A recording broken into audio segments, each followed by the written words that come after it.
اعوذ باللہ من الشیطان الرجیم بسم اللہ الرحمن الرحیم عزت مندوں مشرانوں کشرانوں زنانوں السلام علیکم ورحمۃ اللہ تعالی وبرکاتہ۔ امید کرتا ہوں آپ سب حضرات خیریت سے ہوں گے۔ اللہ کریم ہم سب کی حفاظت فرمائے۔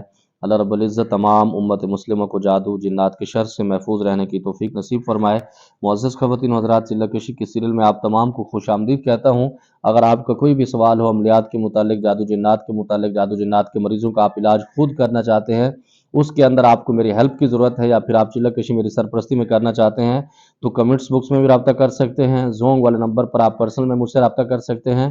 جو لوگ کال پہ بات کرنا چاہتے ہیں، دوپہر 3 سے لے کر شام 6 بجے تک آپ کی خدمت کے لیے حاضر ہوتا ہوں، تو آپ اس درمیان بات کر سکتے ہیں۔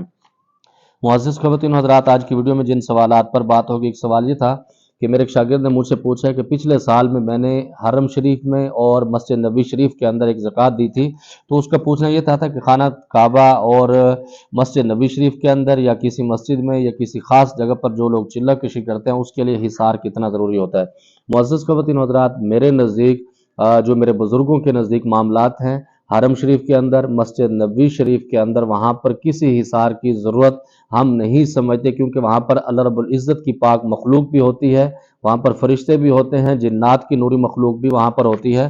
تو وہاں پر جب میں نے زکوٰۃ دی تھی پچھلے سال میں، تو میں نے صرف 3 مرتبہ درود ابراہیمی اول پڑھتا تھا، 3 مرتبہ درود ابراہیمی بعد میں پڑھتا تھا۔ اس درمیان اپنی میں تعداد مکمل کر کے اللہ رب العزت کی بارگاہ سے دعا کرنے کے بعد میں اٹھ کے چلا جاتا تھا۔ یہی طریقہ حرم شریف کے اندر میرا تھا، یہی طریقہ حضور علیہ الصلوۃ والسلام کے پاک روضے مبارک کے ساتھ یہی معاملات میں نے کیے تھے۔ لیکن بہت سارے عاملین کہتے ہیں کہ حصار کر لینا چاہیے، ہر کسی کے اپنے معاملات ہیں۔ نمبر 2 پر کسی مسجد میں یا کسی دربار میں یا کسی بھی ایسے مقامات پر جہاں پر اولیاء کرام کی عبادت ہوتی ہے، وہاں پر بھی آپ کڑا لگا لیں تو بہترین ہے۔ کڑا لگانا ضروری ہوگا، حصار ضروری ہے، کیونکہ عملیات ہے یا کوئی بھی فیلڈ ہے، آپ جب اس کے اندر آتے ہیں تو اس کے رول جو ہوتے ہیں اس کو فالو کرنا ضرور ہوتا ہے۔ لیکن یہ جو مقام ایسے تھے کہ میں نے وہاں پر ضروری نہیں سمجھا، میرے بزرگ اس کو ضروری نہیں سمجھتے، جو میرے بزرگوں نے وہاں پر زکوٰۃیں دی ہیں، تو اس وجہ سے میں نے بھی اس طرح زکوٰۃ دی ہے۔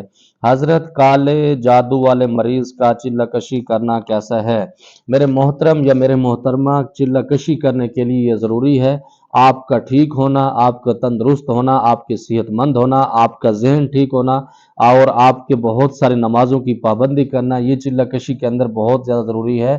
جو لوگ نوری چلہ کرتے ہیں، جو کالے علم کے کرتے ہیں، اس کے معاملات تو ویسے پلیتی کے ہیں، اس سے میں مخاطب نہیں ہوں۔ دوسرے نمبر پر اگر آپ کوئی مریض، کوئی بندہ آپ کو چلہ کشی شروع کروا دیتا ہے پیسوں کی لالچ میں بہت سارے اپنے شاگردوں کو چھوڑ دیتا ہوں، یا وہ رجت کے شکار ہوتے ہیں، یا پھر جب وہ اپنی مرضی کرتے ہیں کہ استاد جی ہم نے یہ عمل نہیں کرنا، ہم نے یہ کرنا، تو میں ان کو چھوڑ دیتا ہوں، کیونکہ میں کسی کی زندگی کے ساتھ، کسی کی مستقبل کے ساتھ، کسی کے پیسے کے ساتھ میں نہیں کھیل سکتا۔ میں ہمیشہ اپنے ایمان کو محفوظ رکھتا ہوں، اور جو میری ذمہ داری ہے، جو میرے پاس علم امانت پہنچا تو میں اس کو صحیح ٹرانسفر کرتا ہوں، ورنہ میں پیچھے ہٹ جاتا ہوں۔ یہ نہیں کہ پیسوں کی لالچ کی وجہ سے میں اس کو پکڑ لیتا ہوں۔ جو لوگ جادو جنات والے مریض ہوتے ہیں، اگر وہ اپنا علاج نہیں کرتے، چلہ کشی شروع کر دیتے ہیں، تقریباً 95% یا 90% یا 85% اس کے اندر الجھ جاتے ہیں، کیونکہ ان کی چیزیں ان کو ڈسٹرب کرتے ہیں، پھر وہ جنات ان کو تنگ کرتے ہیں۔ تو اس وجہ سے علاج کروا لینا بہت زیادہ ضروری ہے۔ ہاں یہ ہے، اگر کوئی اولیاء کرام آپ کو چلہ کشی کروا رہے ہیں تو پھر تو بات الگ ہے، اس کے اندر وہ آپ کا علاج بھی کر دیں گے، اور اولیاء کرام اس طرح کی چلہ کشی کرواتے بھی نہیں ہیں، وہ فقیری کے اندر آپ کو گزار دیتے ہیں۔ السلام علیکم حضرت، میں انڈیا کشمیر سے ہوں۔ آپ نے کہا تھا کہ میں آپ کو رمضان مبارک میں چلہ کشی کرواؤں گا۔ وعلیکم السلام ورحمۃ اللہ وبرکاتہ۔ جی بالکل، مجھے اچھی طریقے سے یاد ہے، ایک دوست کو میں نے کہا تھا کہ میں آپ کو فی سبیل اللہ چلہ کشی کراؤں گا، تو میں اس کے لیے تابع دار ہوں۔ رمضان مبارک کے اندر بھی آپ کو ٹائم دے دوں گا، میں اس کا پابند ہوں۔ اللہ رب العزت آپ کو کامیاب فرمائے۔ آپ مجھ سے پرسنل میں رابطہ کر لیں، انشاءاللہ ضرور آپ کو گائیڈ کر دوں گا۔ السلام علیکم، ہیلل پری کیا ہوتی ہے اور اس کی حقیقت کیا؟ وعلیکم السلام ورحمۃ اللہ وبرکاتہ۔ جتنی پرییں ہیں، جتنے جنات ہیں، ان کے جو نام ہیں نا، یہ عاملین نے خود تخلیق کیا ہوا ہے، کیونکہ اللہ رب العزت کی طرف سے میں نے آپ کو بتایا تھا 3 مخلوق ایسی ہیں جو ایک کیٹیگری کے اندر آتی ہیں، انسان، فرشتے اور جنات۔ باقی حمزات، کالا، پیلا، چیلا، کیا نام ہے اس کے، پرییں، اور بہت سارے معاملات، یا شمالونی پری، فلاں پری، تو یہ جو پریے ہیں یا جنات کے جو بھی نام ہیں، یہ عاملین اپنے ایکسپیرینس پر یا جب ایگریمنٹ کرتے ہیں تو وہ جو ان کو بتا دیتے ہیں وہ اس پر یقین کر لیتے ہیں، حالانکہ حقیقت میں وہ الو بنا رہے ہوتے ہیں، تو اس کی حقیقت کوئی نہیں ہے، بس ہر کسی کے اپنے معاملات ہیں۔ جی آپ کا بہت شکریہ، آپ نے بسم اللہ شریف کا جواب دیا۔ بسم اللہ شریف کا کون سا موکل ہے اور اس سے جنات کا مریض بھی پڑھ سکتا ہے اپنے علاج کے لیے اور جادو جنات کے توڑ کے لیے؟ جی بالکل، جادو جنات کا جو مریض ہے اس کے لیے ضروری ہے کم از کم 700 مرتبہ یا 1100 مرتبہ بسم اللہ الرحمن الرحیم اول آخر 3 مرتبہ درود ابراہیمی پڑھ لے۔ پڑھنے کے بعد تیل اور پانی پر دم کر کے وہ تیل لگاتا رہے، انشاءاللہ تعالی اس سے بھی اس کی جان چھوٹ جائے گی۔ السلام علیکم شاہ جی، آپ نے میرے سوال کا جواب نہیں دیا۔ میں اپنے چھوٹے قد کی وجہ سے بہت پریشان ہوں، کوئی میری عزت نہیں کرتا۔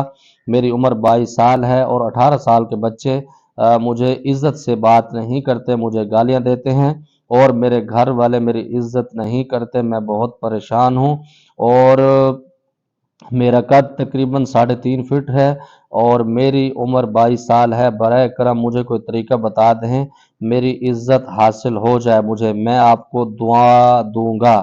وعلیکم السلام ورحمۃ اللہ وبرکاتہ۔ مجھے یاد نہیں شاید آپ نے مجھ سے رابطہ کیا یا نہیں کیا۔ بہرحال اس کے اندر یہ ہوتا ہے کہ اللہ رب العزت کی جو تخلیق ہے نا وہ بہتر ہے۔ اللہ رب العزت نے جو بندے کو جس بندے کو جیسے بنایا وہ خوبصورت ہے۔ دوسرے نمبر پر آپ لوگوں کی فکر کریں گے نا تو کبھی بھی آپ ان کو راضی نہیں کر سکتے۔ لوگوں کو نا آپ کک مارا کریں، کیونکہ جب آپ لوگوں پر توجہ کرتے ہیں نا، لوگوں کو آپ اپنا خون بھی پلا دیتے ہیں تو کوئی ان سے فرق نہیں پڑتا، کیونکہ اللہ رب العزت 70 ماؤں سے زیادہ پیار کرتے ہیں اپنے بندے سے۔ جب 70 ماؤں سے زیادہ پیار کرتے ہیں، نعوذ باللہ، اللہ رب العزت کو اس وقت پتہ نہیں تھا کہ آپ کو کیسے پیدا کرنا ہے، آپ کس ڈھانچے کے اندر صحیح جچو گے، صحیح چلو گے، تو اللہ رب العزت بہترین فیصلے فرماتے ہیں۔ تو آپ اس کے اوپر راضی ہو جائیں۔ دوسرے نمبر پر آپ اپنا پیسہ بھی ضائع کریں گے۔ جو حکیموں کے پاس دوائیں ہوتی ہیں اس سے قد بڑا نہیں ہوتا، جو ایکسرسائز ہے وہ اگر آپ کرتے ہیں تو اس سے یہ ہے کہ جو آپ کے قد کے اندر تھوڑی سی لچک ہوتی ہے تو وہ آپ کھل جاتے ہیں، وہ پراپر آپ اس کا نظر آتا ہے۔ باقی 3.5 فٹ یا 4 فٹ قد کوئی کم نہیں ہوتا، اس میں بھی مخلوق پیاری لگتی ہے، لوگ ان سے بہت زیادہ سیلفیاں بھی بناتے ہیں، بہت زیادہ لوگ ان سے محبت بھی کرتے ہیں، لیکن آپ کے گھر والے اگر میری ویڈیو دیکھتے ہیں تو ان سے مخاطب ہوں، یہ آپ کی غلط فہمی ہے۔ اللہ رب العزت نے جیسے بنایا آپ اس کو قبول کریں۔ دوسرے نمبر پر میرے محترم آپ کی ایک بات بتاؤں گا، اگر ابھی آپ کی 22 سال عمر ہے نا، آپ کوئی ترقی کرنا شروع کر دیں، سوشل میڈیا کا سہارا لے لیں یا پھر اپنے کاروبار کے اندر جو بھی کام کرتے ہیں اپنا ایک نام بنائیں، پیسہ کمائیں، یہ آپ کے گھر والے آپ کے پاؤں کے اوپر پڑے ہوں گے، لوگ رشتوں کی لائنیں ہوں گی۔ وہ ہمارے بزرگ کہتے ہیں کہ جب پیسے والے بندوں کا رشتہ کسی کے پاس کسی بچی کے پاس جاتا ہے نا تو وہ فوراً کر دیتے ہیں، جب کسی غریب کا رشتہ لے کے کسی بچی کے گھر لے جایا جاتا ہے نا، کسی امیر کے گھر، وہ کہتے ہیں کہ ہم نے استخارہ کرنا ہے۔ تو لوگوں کی جو کیفیت ہے وہ اس طریقے سے، آپ فکر نہیں کریں۔ اور دوسرے نمبر پر یہ بھی ہے کہ جو مالدار لوگ ہوتے ہیں نا، وہ کہتے ہیں کہ جو مالدار ہوتے ہیں ان کا جو عیب ہوتے ہیں نا، جو ان کی برائی ہوتی ہے، ان کا پیسہ ان کو چھپا دیتا ہے۔ تو یہ ہمارے معاشرے کے اندر یہ گندی چیز ہے۔ آپ اگر پیسہ کما سکتے ہیں تو یہی گھر والے آپ کو سب سے بڑے بڑے فیصلے بھی آپ سے کرائیں گے، اور یہی جو لوگ آپ کی عزت نہیں کرتے آپ کے پاؤں کے اندر بیٹھے ہوں گے۔ انشاءاللہ آپ کبھی بھی نا امید نہ ہو، اللہ رب العزت کی پاک ذات پر راضی رہیں، نماز پڑھیں اور اپنے آپ کو مصروف رکھیں، لوگوں کی فکر بالکل نہیں کریں۔ لوگ کون ہوتے ہیں آپ کو بات کرنے والے؟ تو آپ اس سے خود بچ سکتے ہیں۔ مجھے امید ہے جو آپ کے سوالات تھے آپ کو جواب مل گیا ہوگا۔ کوئی میری بات بری لگی ہو تو دل سے معذرت چاہتا ہوں۔ زمادہ پارا خاص دعاؤں کا دا خدائی پامان۔ السلام علیکم۔